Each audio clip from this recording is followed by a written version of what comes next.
Bonjour, la technique que je vous propose aujourd'hui, c'est la technique des rangs raccourcis, mais avec la méthode allemande, parce que cette méthode-là donne des résultats beaucoup plus discrets dans le projet. Alors d'abord, qu'est-ce que c'est un rang raccourci? Un rang raccourci, c'est un rang qu'on ne tricote pas sur toutes les mailles pour donner un ouvrage qui s'élargit à une extrémité plus qu'à l'autre. Donc, ça va faire un travail qui va être en biais.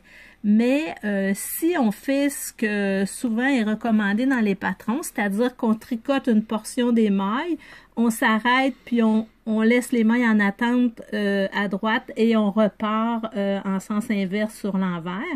Puis, naturellement, on tricote pas la première maille quand on fait ça.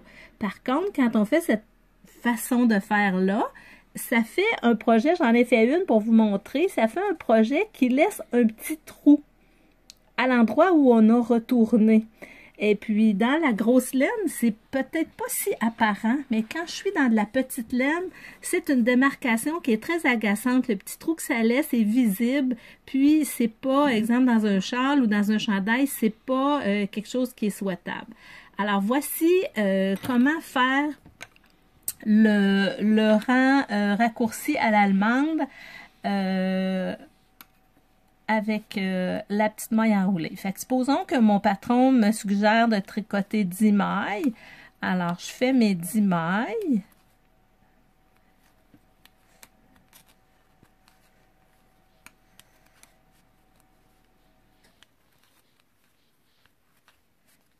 Et je m'arrête ici.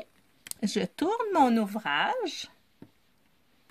Je glisse ma première maille et je viens faire pivoter mon fil vers l'arrière de façon à enrouler la maille et provoquer 2 brins plutôt que juste un. Alors, je vous montre ici comme ça, ma maille se termine comme ça.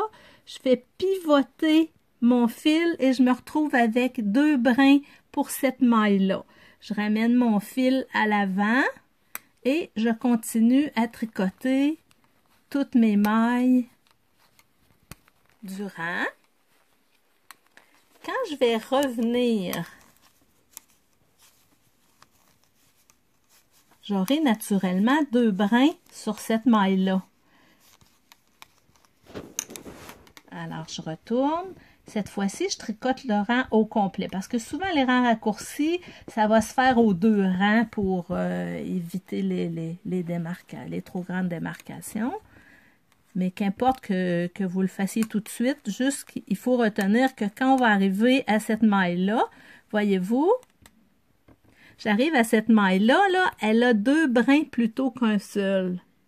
Alors, ce que je fais, je les tricote les 2 ensemble pour rester avec le même nombre de mailles et je me rends jusqu'au bout. Voilà, comme ça. Maintenant, si je veux faire une maille enroulée, selon la méthode allemande, sur l'envers, c'est presque pareil. Juste vous montrer, si vous voyez, c'est totalement invisible et ça laisse pas de trou, ça laisse pas de démarcation comme ça l'avait fait ici. C'est tout à fait